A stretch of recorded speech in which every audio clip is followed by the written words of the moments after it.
Au Sénégal, les avortements à risque représentent la 5e cause de décès maternels et 50% des admissions en urgence dans les maternités de référence. Un phénomène qui s'explique par le fait que l'interruption volontaire de grossesse est interdite par le code pénal sénégalais. Face à cela, des activistes et membres de la société civile réunis autour d'un task force ont décidé de porter le combat de la législation de l'avortement médicalisé pour les jeunes filles et femmes victimes de viols et d'inceste. C'est un protocole, c'est le protocole de Maputo.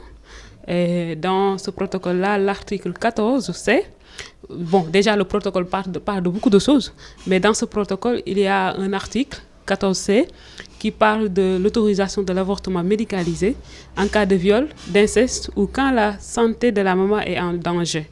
Et donc c'est un protocole ratifié par le Sénégal depuis 2013, donc qui existe déjà.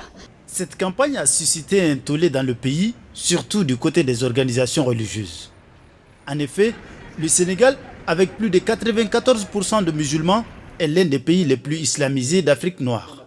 Et la pratique de l'avortement est bannie par la religion.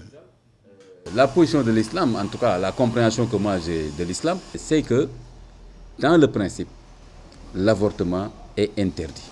Les spécialistes du droit islamique disent que quand il y a menace sur la vie de la femme enceinte, c'est au médecin, donc au personnel médical, d'évaluer le danger. Et si la femme risque, n'est-ce pas, d'y laisser sa vie, en ce moment-là, on donne priorité à la femme parce que d'abord, elle est là, sa vie est antérieure. Ensuite, la vie de l'embryon ou du fœtus dépend d'elle.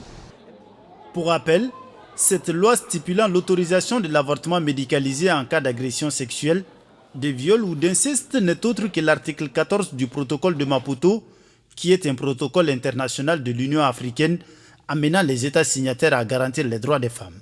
Un protocole signé et ratifié par l'État du Sénégal.